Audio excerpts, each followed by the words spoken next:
ఇప్పుడు ఏదైనా కార్యక్రమం ఉందనుకోండి, ముందు హడావిడి, నాకేమైనా పని ఇవ్వండి, నాకేమైనా పని ఇవ్వండి, నేను అది చేస్తానండి, నేను ఇచ్చేస్తానండి, నేను దండకట్టేనా అండి, నేను తుడిచేయనా అండి, నేను ఇచ్చేసేనా అండి, నేను అది చేసేనా అండి అనేవాళ్ళు కొందరు.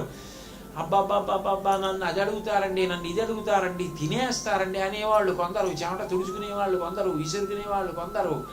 ఆయనే చెప్తుండేవారు ఇవన్నీ ఎంతసేపు అంటే భోజనాలు పెట్టడానికి ముందు బల్లలు వేసేవాళ్ళు, కాగితాలు వేసేవాళ్ళు, విస్తళ్ళు వేసేవాళ్ళు, పిలిచేవాళ్ళు, పప్పేది మెల్లిగా గడబిడ తగ్గిపోతుంది, కూర్చుంటారు. ఆ తర్వాత పూరీలేవి, కూరేది అవే వినపడతాయి. ఆ తర్వాత పెరుగు అన్నం తినేసిన తర్వాత అందరూ పక్కకి వెళ్ళిపోయి మెల్లగా పడుకుంటారు. ఏ శబ్దం ఉండదు. అనుభవంలోకి వచ్చేంత వరకు ఆ భోజనం లోపలికి వెళ్ళిపోయి నేనైపోయే వరకే గడబిడ. ఒకసారి నేనైపోయిన తర్వాత కళ్ళు మగతతో పడిపోతాయి. బ్రహ్మమును అనుభవించే వరకే గడబిడ, అనుభవించిన తర్వాత ప్రశాంతత. అచిరేణాధిగచ్చతి. ఎంత గొప్పగా చెప్పేవారో ఉపమానాలు. బిందె నీళ్లలో ముంచేటప్పుడే బుడబుడ బుడబుడ శబ్దం, నీళ్లు నిండిపోయాక నిశ్శబ్దం.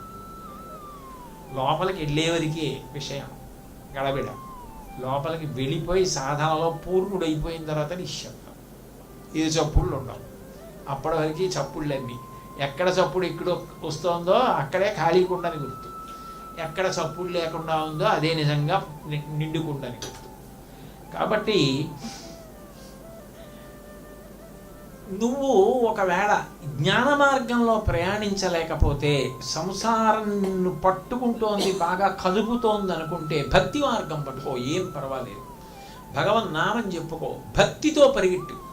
ఏది చేసినా భగవంతుడు చేయిస్తున్నాడని చెయ్యి, నువ్వు రక్షింపబడతావు.